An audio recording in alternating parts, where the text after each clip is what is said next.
It's our final week here at Mallwitz's Island Lanes, Grand Island, New York. This is Storm Beat the Champ, presented by BowlersMart. Here's the lineup for today. We'll start it off with John Palmer taking on Nick Rallo. Then the winner will match up against Brian Ferger, and that winner will try to knock off our returning champion, Michael Weber. Hi, everybody. Welcome to Grand Island, New York. I'm Paul Peck with Buffalo Bowling Hall of Famer Sue Nawojski. We've had 3 different winners in our first 3 weeks here at Island Lanes. Their ages have been 17, 28, and 23. What does that tell you about a very impressive young generation of bowlers? Tells me it's going to change this game, this week. No, future bowling's in good hands, right? I mean, plus they were great speakers, and they just speak so highly for the game and represent so well. I just think we're in really good hands. Yeah, and really, really good bowlers who have put up really good scores, and we do not expect that to stop here today. Should be a fun week for our final stop here at Island Lanes, so we're ready to get things going. Our first match is coming your way next, so let's get rolling. You're watching Storm Beat the Champ, presented by BowlersMart on YouTube. Like and subscribe to our channel now. Don't miss any of the action.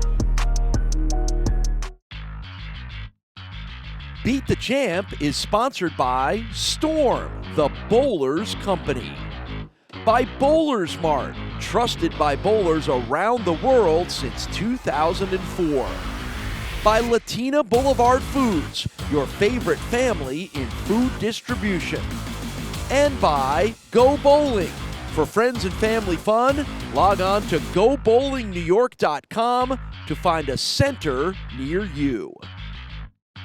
And here we go, first match of the day, John Palmer and Nick Rallo. And again, these are bowlers that have made our show league bowlers here at Mallwitz's Island Lanes who qualified separately in order to make our show. And we'll talk about what John was able to do that's sort of like that, but not like that when he comes up. But here's Nick Rallo to lead us off, 26 years old, from right here in Grand Island. Yep, great shot out of the gate for him.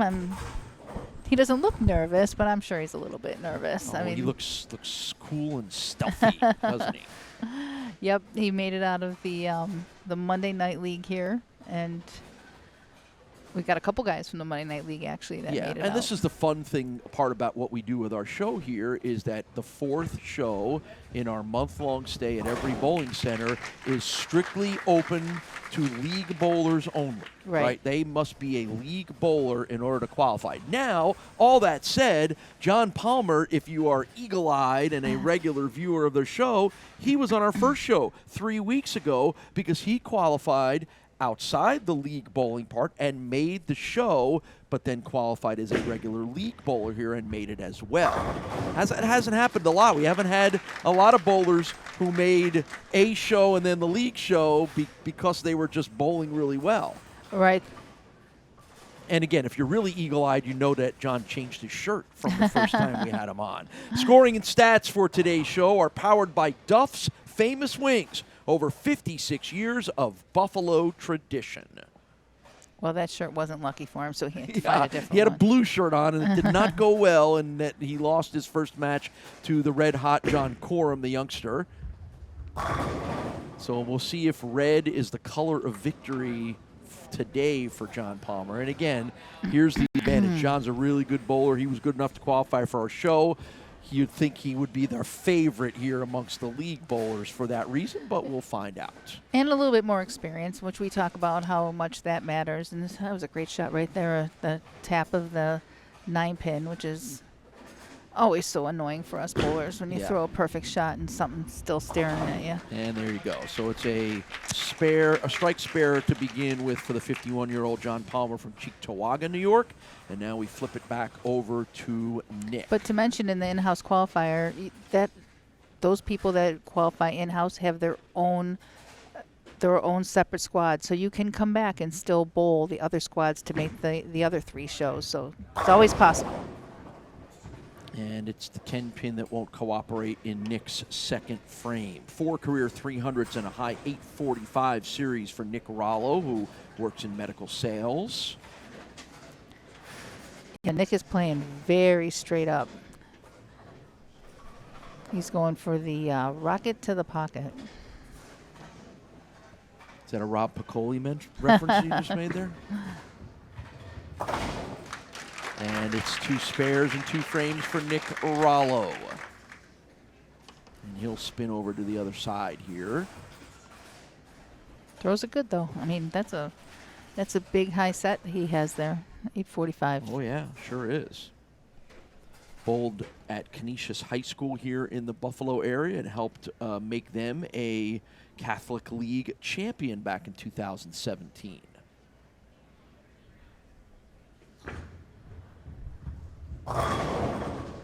Boy, that looked good all the way. It just didn't turn enough late. That's left lane syndrome. That is the lane that has the that was wet dry, and it hits that wet, and it just doesn't keep going. It was very nicely curving. It just stopped curving. Yep, it almost acts like carry down, but it's only on the left lane. So we've seen a lot of 2 pins left over the last month on that left lane. Is that an accessory when you redo the boards like they did here in Mallwitz? You know what? Island lanes. All the lanes left lane have characteristics. They do, no matter what. And that put in is a couple of those weird left lane boards for us. just to keep you challenged. All right, so 3 spares to get things going for Nick Rallo. Here's John Palmer back for frame number 3, 51 years old, Cheektowaga, New York, employed as a mechanic full-time. But a serious bowler, much as we talked about when we saw him 3 weeks ago. He's a guy that bowls all over town, has been doing it for a long time at a very high level. Great shot. 223 average in league bowling, of which he bowls 2 a week. I didn't do the count, but we really have had a very fair number of right-handers to left-handers. I mean, it hasn't been dominant in any way. I mean, but there's been quite a few left-handers. Yeah, we've had a good mix over this month of 2-handers and 1-handers and young and old. And again, we talked about the young guys really shined, particularly here at Island Lanes. Yeah, it's been a fun month. We've had great storylines. We had 2 brothers bowl against each other. We've had 3 different winners in 3 different weeks, right. And including I mentioned John Corum, who John Palmer lost to, and as you'll back me up on saying, John Corum was about the most nervous bowler we've ever seen, as you might expect from a 17-year-old high school kid, and he was able to eke out a win over John, and that boosted his confidence, and then he just went on a very nice roll. Yep, you were able to watch him certainly blossom as he went along. And we've had great crowds here. They've been loud. They've been into. We got a good crowd here today. We had to get extra chairs for the crowd today. So what a great stop it has been this month. Oop. Not just cut right through those pins, but just slice them a little too hard. Yeah, it was a little yip on his part. Everything's going good, but definitely got that in dry a little bit too long. Took off on him. So he'll try for his 4th spare to start this match off. Good spare pickup. Well, as frame, nicely 4 scoring spares. as these lanes are, it really has come down to people making their spares as far as winning or losing. That's true. Again, last week we saw, as well as Michael Weber bowled, he got lucky a couple times when people couldn't make their spares. Right. And it opened the door for him to win a couple of matches while he was sitting down and watching.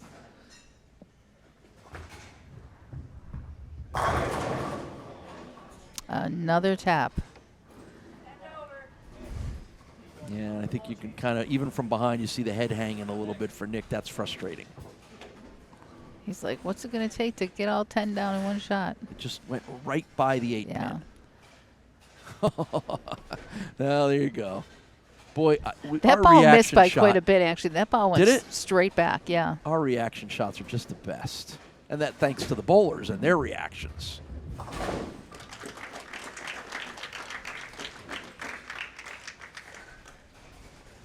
Well, nobody's running away.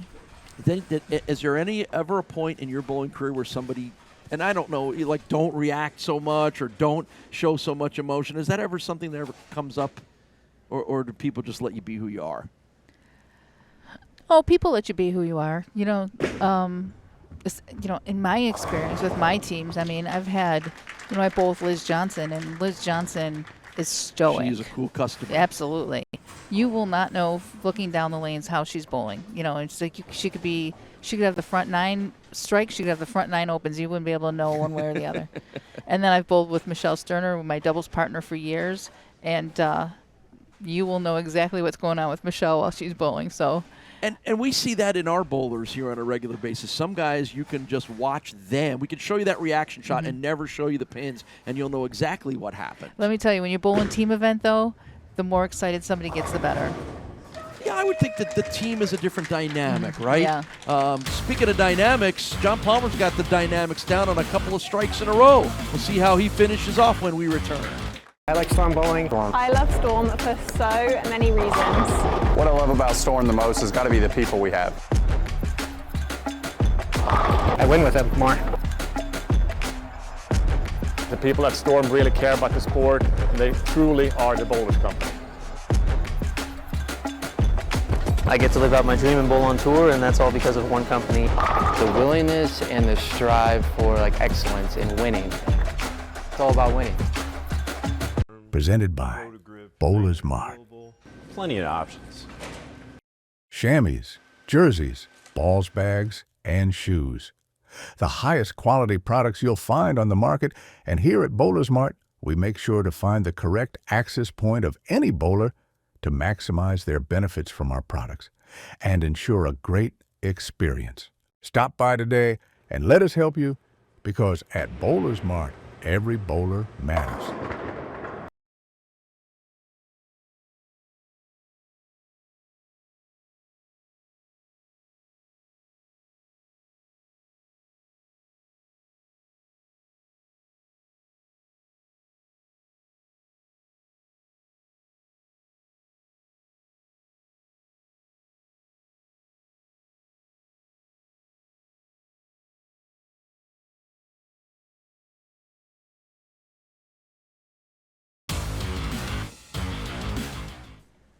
All right, Nick Rallo's got to find some strikes here. I know he knows that. We know that. 6th frame, he doesn't have one yet. I thought it was going to be on cue. Yeah, that's the reverse announcer jinx. And you could tell he's getting frustrated, and I don't blame him, right? I mean, he's putting it there. Got it a little out of the pocket that time. That was a little high. Just a little bit high flush, which has been really, honestly, good carry on the right lane. But I think that his ball choices have a lot of shine on them, which takes him down the lane just a little bit further. And I don't know that he wouldn't benefit from maybe a little more surface. He needs a little bit of something else. I mean, he's close, but his opponent has kind of found the strike zone, so it makes it a little tougher. 7th frame now for Nick. There you go.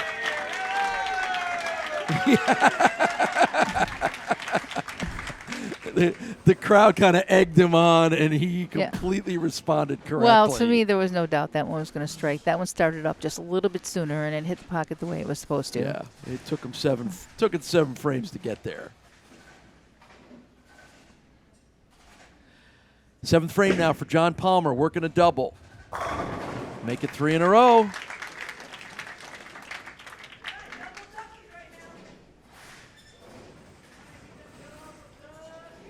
And John Palmer with a nice smile on his face, because I think he's feeling pretty good and confident. And again, there's no question that all these bowlers are comfortable here because this is where they bowl, right? They may bowl other places, but they certainly bowl in a league here. And how big a factor is that? Just the comfort level of where you are. Comfort is everything. The only thing that they don't have to deal with is these bright lights in their face. And they seem like they're having fun, though. And I guess part of it is also knowing each other a little bit better. I mean, a lot of these people are bowling bowlers that they've never seen before, don't know their games. And, it's a little quieter. But a lot of these bowlers do know each other from bowling here, which makes it nice. Yeah, well, Nick Rallo was hoping to win this match because his next match will be against one of his regular bowling partners in Brian Ferger. And they were kind of joking about that a little bit before we got started.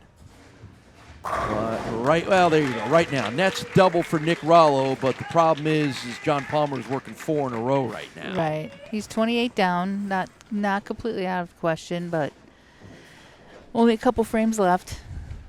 Big strike here from the 9th. Set up the 10th frame. All right, let's see if Nick can finish strong and put some. We have seen when you guys have put heat on the other bowlers, there have been some issues. So, as we mentioned, Mike Weber won all 3 of his matches last week just sitting and watching. There you go. That's 3 in a row for Nick.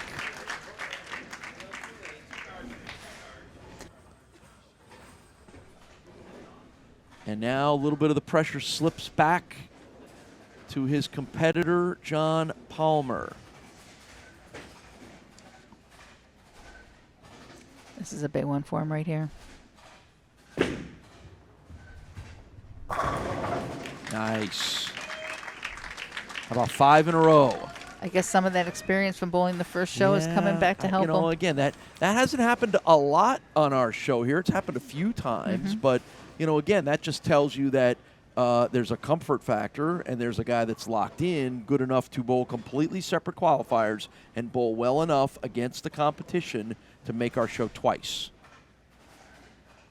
And so there has to be an alternate on board in case that person were to win the first show and keep going. They would need someone to come in and bowl in the other spot. If John had won that first show and maintained our champion, he would have been in the 3rd match here today. He might be in the 3rd match here anyway today because he's on fire right now with 6 strikes in a row. And John can pretty much clinch it right here. Any amount of pins will do. Just keep it on the lane.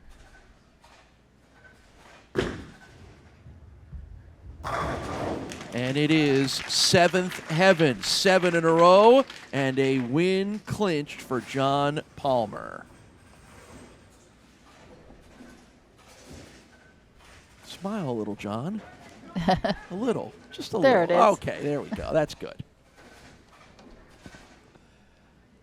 Yeah, he was a little frustrated. He lost a 5 by 5 pins to John Coram 3 weeks ago back in that first match, and some of that was he didn't hit a couple shots that he knew he should have hit. How about finishing strong? That's 8 in a row, and John Palmer puts a 260 up. Very nice. Yeah, Nick doesn't have to feel bad. He's got a good score of his own, but 260 is a tough score to beat. Yes, it is. And we've had a couple of scores in the 260s today. A bunch of 250s. There you go. Nick's having fun with it as he should. Wishing he would have found this 2 frames earlier. Yeah, I know he would have. We're at Mallwitz's Island Lanes, Grand Island, New York. In case you're wondering where that is, about halfway between Buffalo and Niagara Falls. You basically got to pass through Grand Island to get to Niagara Falls or to Buffalo from one or the other. And this is an island that sits right along the Niagara River. I don't know, what, 6-8 miles from Niagara Falls, right? Yeah, As the river goes. And right now, floating down the river to the next match is John Palmer, 260 to 217. Palmer and Brian Ferger is next on Beat the Champ.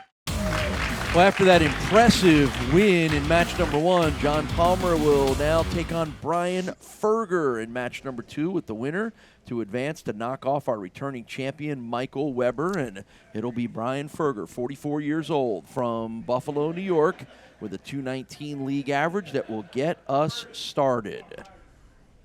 And he's got a good cheering section on hand here at Island Lane, so I'm sure you're going to hear them. Well, he has to prove he knows what he's talking about, right? He's got his team out there. That's right. Oh, how about that? You question my abilities, Nawojski?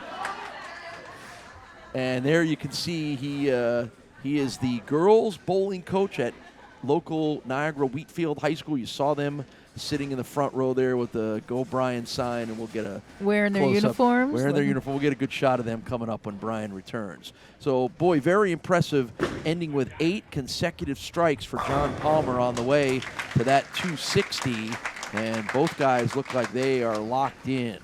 Lefty-lefty. This is the first lefty-lefty we've had. The first one. You're right. Give that right side of the those boards on the right side of the lane a little break here.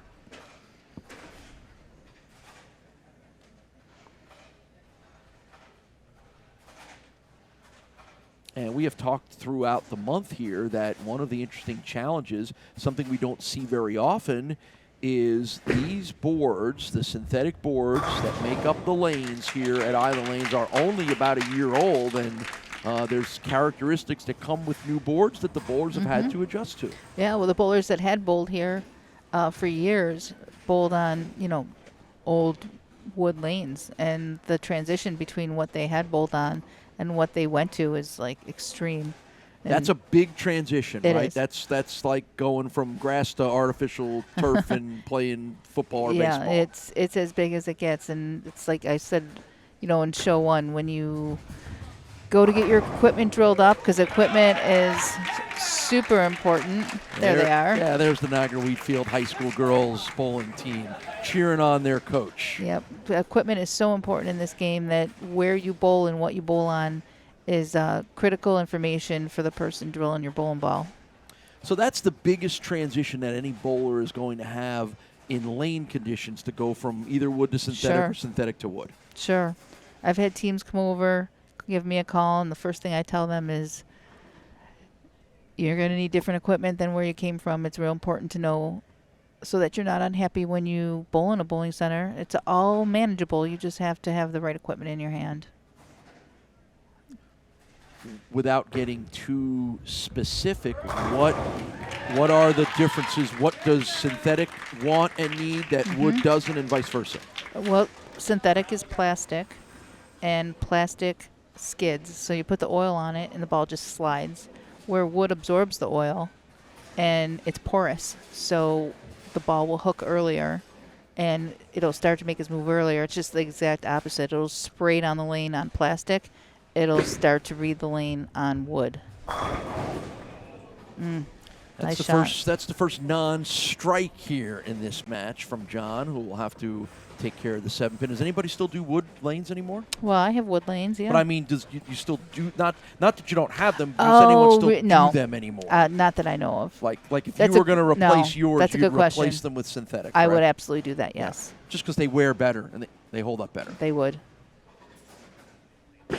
Yeah, and guess what? Next week we're going to get a good look at your at your old wood lanes. Yep. Because that's where we're headed. Cherry Laurel Lanes in Amherst, New York, owned by my broadcast partner here, Sue Nawojski. That's where the show will head to for a week-long stop next month. Mike Mallwitz has raised the bar here. Are you ready to respond? Well, hopefully they know how to play them. If they make the show, they're going to have played the lanes properly. So I'll be able to give you a full report, though. I'll tell you that. Gotcha. So nobody does wood lanes anymore unless you've had them and have them forever. No, they're important. They're expensive to maintain, and there's just not that many people around that do it anymore. Like the guy that we had ours done this year prior to the bowling season, and sanded, you mean? Yep, and they have to sand them down and start the whole coating process all over again. And the guy that does it, best at it, is well into his 80s, and he's just not going to be able to do it forever. And it's harder and harder to find people that do that because there's so few lanes that have it. When did that transition happen in the bowling industry? Look at that roll for Brian Ferger. Okay. Now John Palmer's like, what do I have to do? When did that transition happen? How many years ago did it go from everybody making the move to synthetic from wood? Oh, I think it's been a gradual process. There's still some wood lanes in this area for sure. I think it's just been how old is the bowling center? A lot of these bowling centers were built in the 50s and 60s, so those change. There's only a certain amount of years you're going to get out of the wood lanes. I think I've been told I have 10. I don't know if I really have that many years left on it. but they can cut to a certain point, and then there's just no wood left to work with. Gotcha. All right, good little lesson there on the surfaces. We talk so much about the impact of the surfaces that appreciate all the info there. Meanwhile, as we're talking about wood and synthetic, we should be talking about strikes, because Brian Ferger has hit 5 of them through the first 5 frames. Well, when you're lucky enough to catch a break like he did on the right lane, it's always nice to make that break work by throwing a good shot on the next shot. So. And meanwhile, John Palmer has strikes in 3 of his first 4 frames, make it 4 of 5. Everybody striking here so far. So these guys have done their research onto wood and synthetic or whatever else they need to know. You know what? They're dialed in. We'll have to look at the scores and see if I know we've had some high scores. If most of those high scores were left-handers, because it's almost feeling like, even though there's good scoring pace for everybody, the left-handers might have a little advantage in the scoring pace. And another strike. We are on our way to what could be an epic matchup between these two guys. Come on back and see how this one finishes up.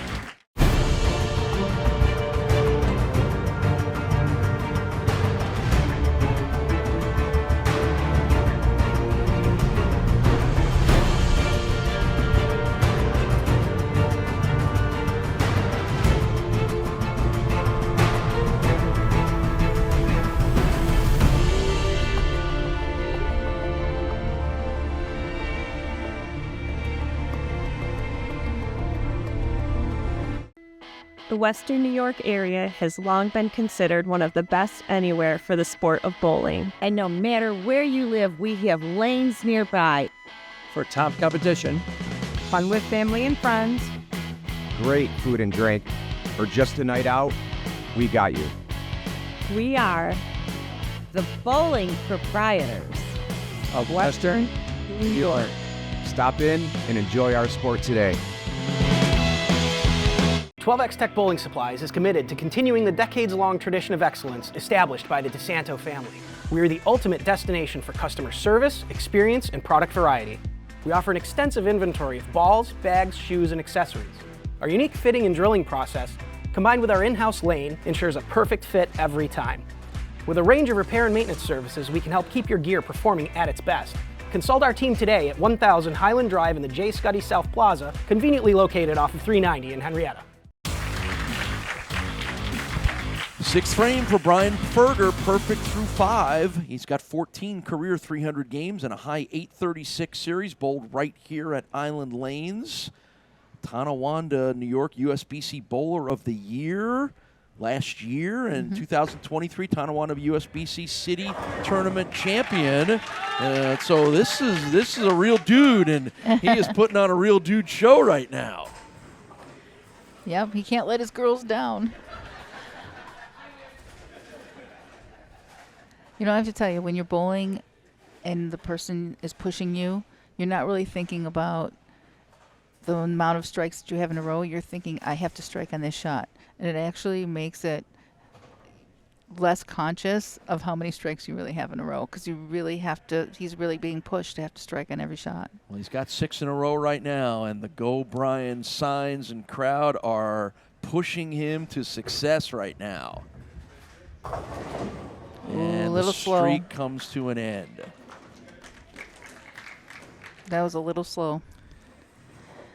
Now, what causes that? Just come off his hand funny, or just something different in his motion? You can just tell by the ball reaction that was slow, and it was really probably just a little less aggressive on his part. All right. Let's see if he can show those young bowlers that he coaches how to pull off a crazy spare here. Well, he's on a double, so count's important. So if you want to teach a lesson, the lesson is to get the count. All right, so after 6 consecutive strikes, it's an open 8 pins here in the 7th frame, and maybe that's the door opener that John Palmer needs to jump through, because he has 3 in a row and 5 of 6.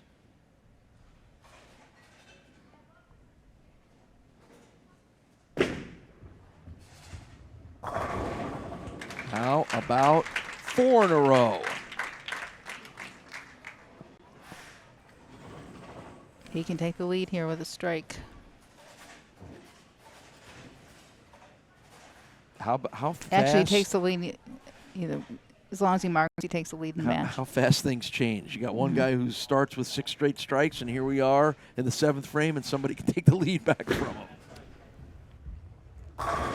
And he does. That's a 5-bagger for John Palmer.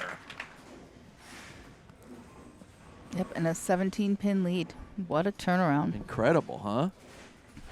I mean, you're watching one guy and you're thinking, man, does he have a 300 in him here? And all of a sudden now he's down double digits in the eighth frame. Brian Ferger's first ever coach, the legendary Nin Angelo, and that is royalty in Buffalo bowling, and royalty as far as this show goes. And now Brian's got it back again.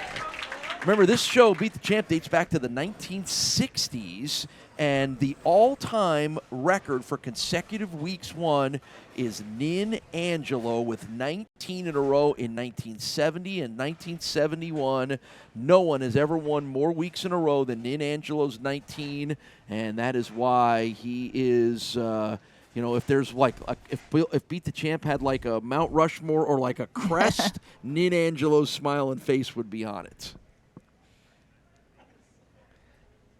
And again, if the name sounds familiar to you, former PBA bowler Brad Angelo is Nin's son.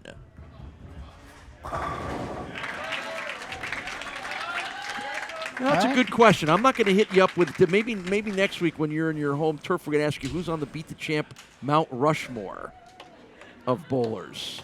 Nin gets 1 spot, so there's 3 up available. That's a great question. Remind me to ask you about that next week. I'm going to write that down. And we'll let our crew and our producer Joe Ciccone chime in on that as well too. I mean, there's been a lot of installations of Beat the Champ, so. Yeah, I think probably your answer will be not dissimilar to who would be on the Buffalo bowling Mount Rushmore, because most of those guys have been part of this show as well too. John Palmer 6 in a row. We don't know if he's ready for Mount Rushmore, but we're going to put him on the hill leading up to it if he keeps this up.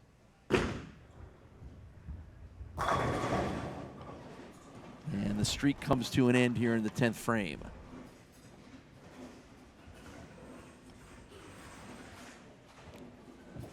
So, Brian will have a chance. He will have a chance to get up and win this match. All right, that's all you ever want, right? You only want to go to the 10th frame with a chance to win. And again, just that one. Again, we talked about Brian losing the lead. How about John's on a roll, and it's 1 pin might be the difference in this whole thing.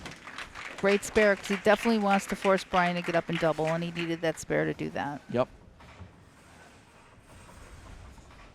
And John seems a little annoyed at himself about it, because he could be sitting in that chair thinking about his next match already. Posted up at 258 against a guy that had the front 6 against him. He still has a chance to win. I don't know. He can be too mad. No.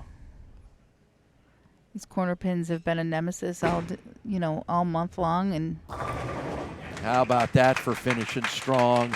How about that for following up a 260 with a 258? So here's what Brian Ferger needs in the 10th frame, and it's not going to be easy. He needs 2 strikes and 7 pins. The 7 pins is the easy part. The double is the challenge. The good news is he has not struck on this lane. Oh, that's true. He's had strikes in every frame except an open in the 7th. Which was on the left lane. And it might not be enough to win. And oh my goodness! Oh he my! He didn't like it from the minute it left his hands. It was high. He wouldn't have liked it. He has caught a couple breaks like that. He caught one early too. You can see him walking away. That was high. How did that 7 pin come down? Good pin collision. I did not see what hit it. You're right.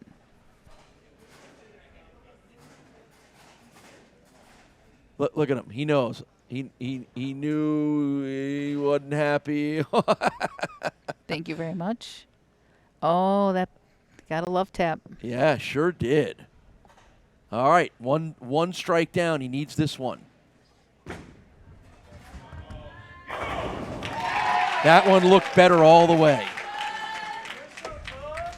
And now all Brian Ferger. What did I say? The easy part should be the 7 pins that he needs. He did the hard part. And speaking of hard, how about hard luck if John Palmer's 258 isn't enough? What does he have to do? That was a pretty solid game that he put up.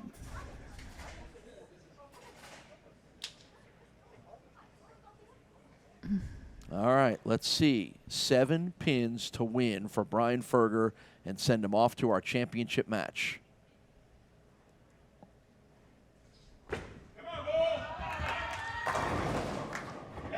And he will get 9, and it's a win. What a back and forth battle between these two guys.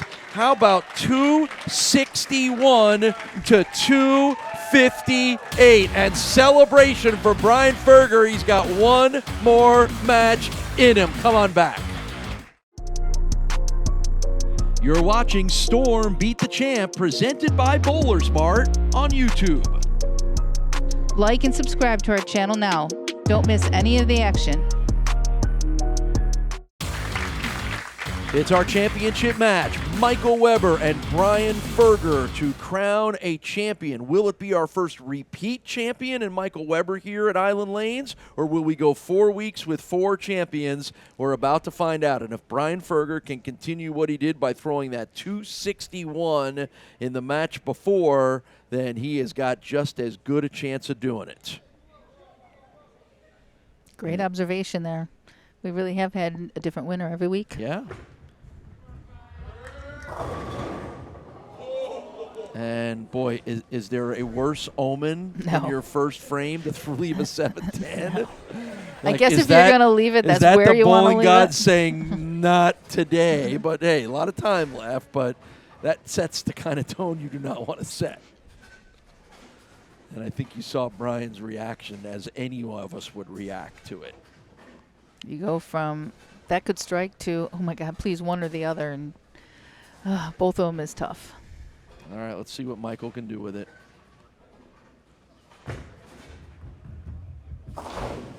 And he'll get one, so it'll be an open to start, but there's a lot of frames left.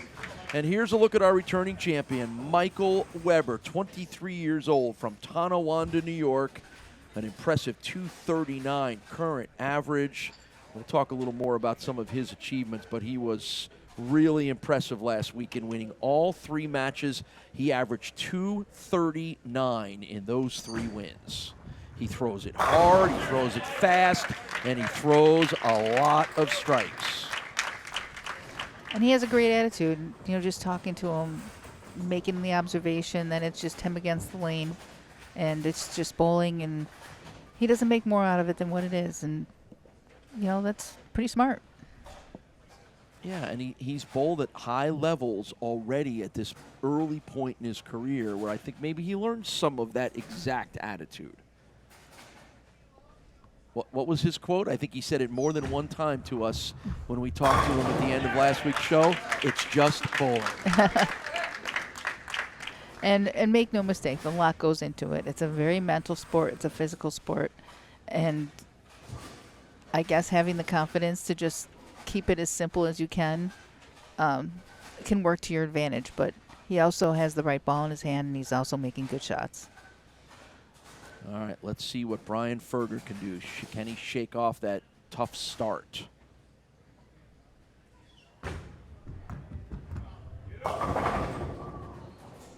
That one just sort of died. That was slow. That was another less aggressive shot.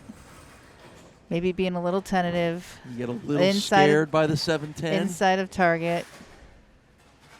Maybe trying to do a little too much. Yeah, and that's an equally difficult challenge here. I don't know what it is about Mike. I said this last month.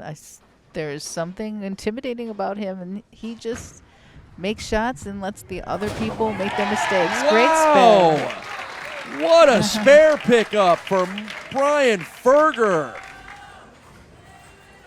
How unlikely is this? Well, it's makeable, but he hit it just perfect. But, yep, you got to go for that baby split and hope that it slides over. Beautiful. That is beautiful.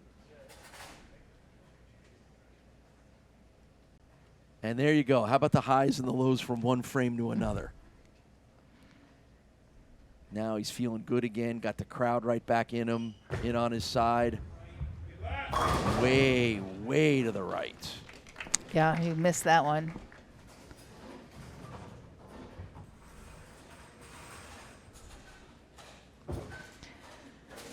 So is there a question of nerves here? That shot was just as bad a shot as you can make. I mean, Yeah. and he's been bang on the whole time. So Well, again, maybe a little excitement, a little nerves. Yeah, I would say, it shouldn't be nerves. He's already bowled once, right? And bowled very well. I think it's nerves to for win, maybe. Nerves for the championship, nerves because he knows who he's bowling against, maybe. And once again, another nice spare pickup.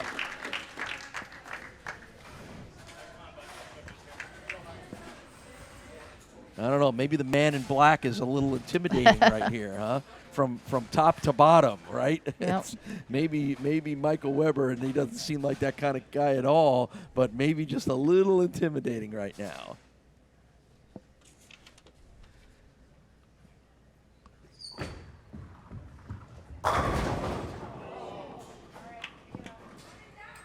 Ten-pin hangs up there for Michael. You can see him wearing the colors and the logos of his alma mater, Lawrence Tech University, where he helped them win an NAIA Collegiate Bowling Championship in 2023. A two-time collegiate All-American is Michael Weber. And he is pursuing bowling as a career right now, and I think we all know why. I think we all know why he's going to be pretty good at it, too. Good spare. So he pulls off the spare in the third frame. Our host center for Storm Beat the Champ, presented by BowlersMart, is Mallwitz's Island Lanes. You can find them online at islandlanes.com. They're just one of our many great host centers. And if you want details on how you can be a part of Beat the Champ, just stop in at any of our host centers and ask how you can be on the show. And we could be seeing you here on the lanes. And as we mentioned, stop in at Cherry Laurel Lanes and find out how you can try to be on next week's show, or any other Beat the Champ show. It's kind of fun. This is 2 weeks in a row where we're at new bowling centers from where we were last year. Right.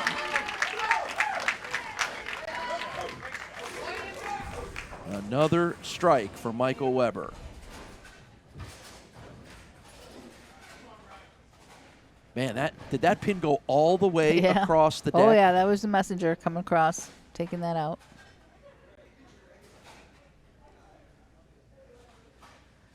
Well, and Brian knows that he's in a battle right now. I think you can see that on his face.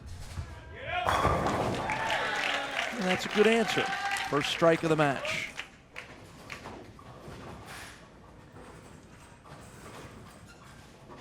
Brian is a occupation as a portfolio manager, and of course we mentioned that he coaches high school girls bowling. Graduate of Lockport High School, not all that far from where we are here on Grand Island. Yep, I believe his daughter is part of that team that he coaches. That must be fun. Mm-hmm. There we are. There you go. There are the Falcons cheering on their coach.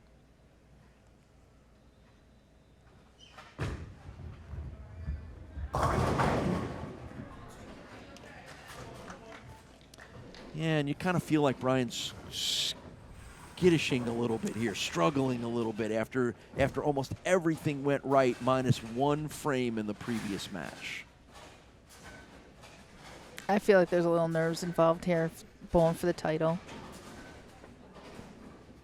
And again, the winner of this match advances on to next week's show at a new venue, Sue's Cherry Laurel Lanes.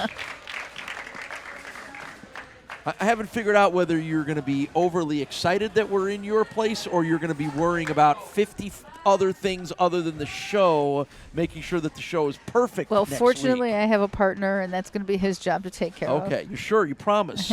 Yep. Okay.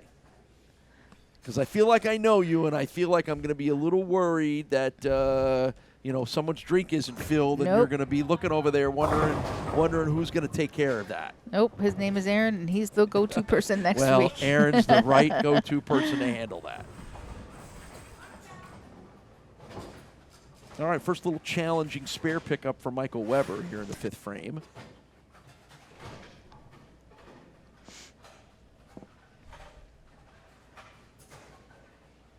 Have you put your husband Craig up to work in painting, shining, everything sparkling? Gonna be sparkling at Cherry Laurel Lanes next week. Oh gosh, I wonder if I can even get him to make an appearance.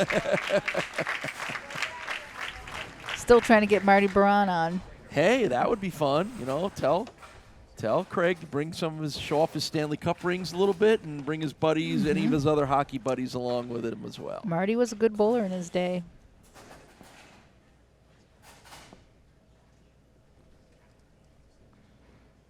Yeah, well, maybe we need to match Marty and Craig up in a little challenge that we can roll the highlights in. There's no doubt in my mind who would win that one. And again, Michael getting a little lucky with that pin action to leave himself a much easier spare. Although I'll give Craig credit, he's gotten a lot better. And you did well too. Well, thank you. Me and my wife had a fun time bowling in one of your summer leagues. We really had a ball, and we got better as the league year went on, and that's all you ever want. And we got some good coaching as well.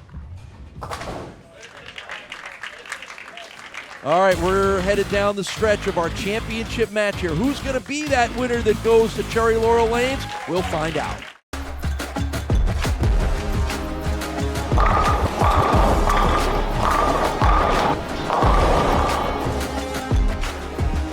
It's such a special community. Storm is the bowlers company, more knowledgeable.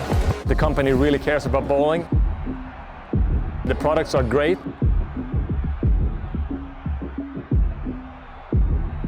And the bowling balls smell good.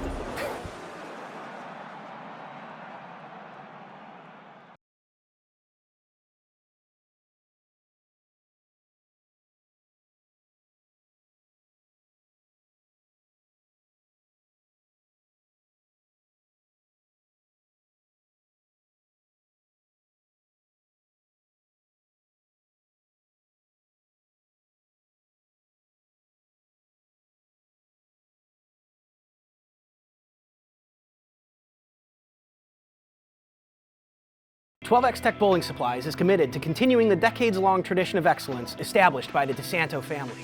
We are the ultimate destination for customer service, experience, and product variety. We offer an extensive inventory of balls, bags, shoes, and accessories.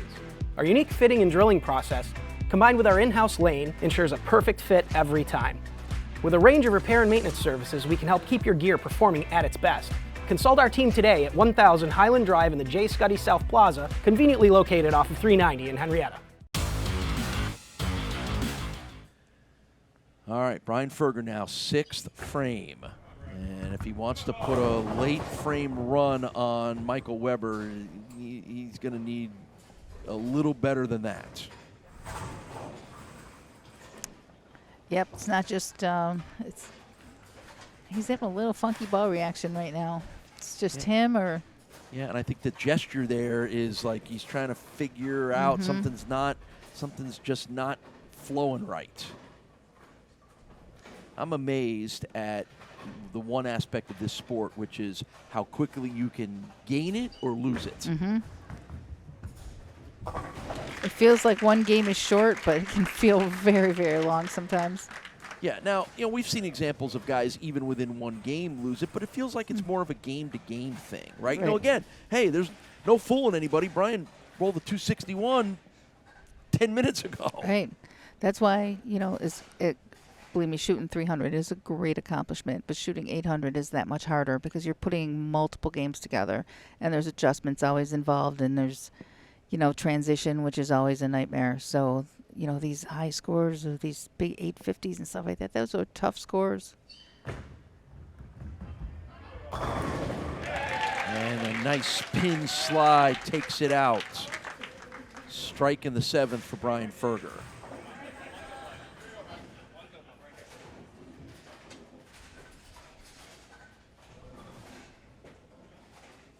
Now back to Michael.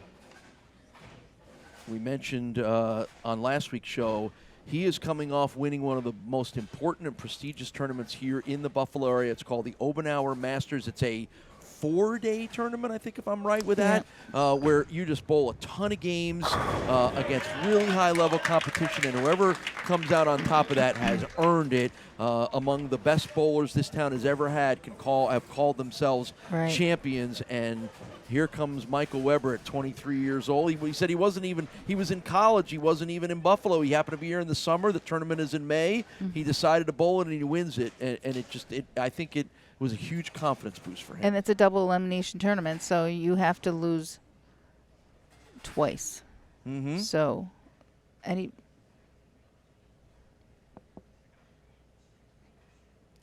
So it's the 7th frame now for Weber, or correction, 8th frame. And that's another strike. And he had a couple of spots there where he had a spare, a couple, 3, 5, and 6, but now he is back on the strike train. That's a double for him, and Michael Weber looks in control of this match. Yeah, and give him credit. He made those spares he needed to make. You know, that 2-4-5 is not a given, and he's kept his head in it until he could figure it back out again, how to get back to his striking. Let's see if Brian Ferger can pull off his first double of the match, and he does. And again, that's a good little lesson to the girls on the team. Finish strong, and you never know what can happen, but even though things didn't go your way early, doesn't never give up. That's right, never give up. Yeah, Brian's been fun to watch. He doesn't hide the emotions either, which is always fun for us.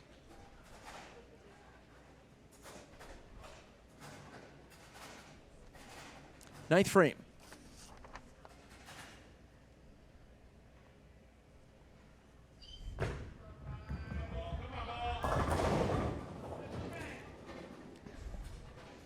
Not what he needed. Yeah, is that a death stare, that definition of death stare, or what? That is just, what are you doing to me, Pins? Why do you do this to me? It's a 4-7-10. And once again, Michael's going to win sitting on the bench because he really just has to get pins now. What's the strategy here? You can slide it over. I mean, it's. We saw him do that once. Yep, you're going to go for the 4-7, but you got to hit the 4 real light.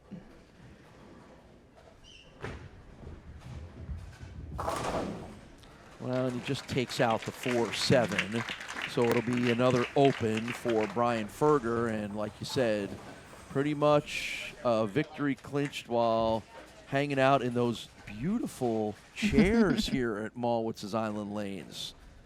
Those are so nice. Maybe we should try to figure out a way to get them moved to your place. Yeah, I think I'll take them with me when I leave. All right.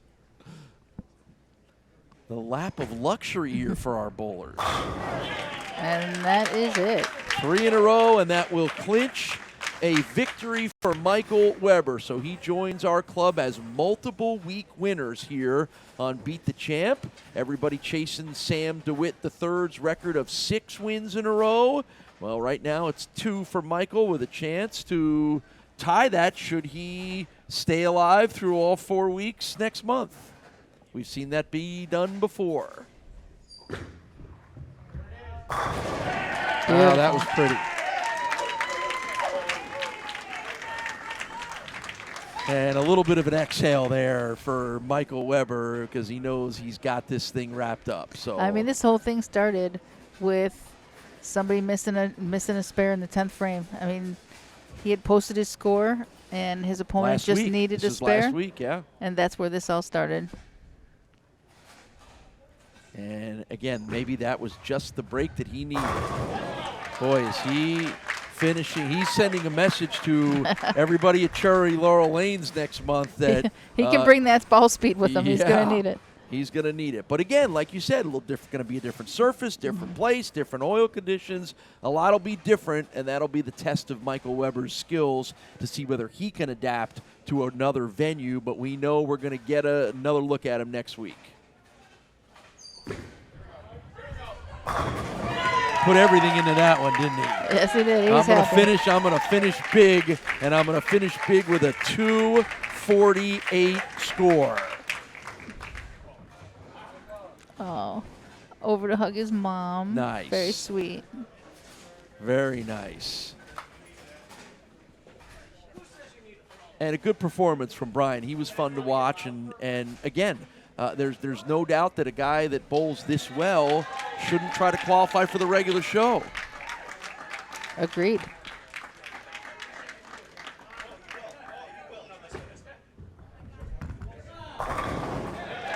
There you go. There you go. Perfect. Love it. Love it. Love the reaction. So there's our winner. It's Michael Weber. We'll talk to him and we'll wrap up our stay here in Grand Island when Beat the Champ returns. Presented by BowlersMart. Plenty of options. Chamois, jerseys, balls bags, and shoes. The highest quality products you'll find on the market, and here at BowlersMart, we make sure to find the correct access point of any bowler to maximize their benefits from our products and ensure a great experience. Stop by today and let us help you, because at BowlersMart, every bowler matters.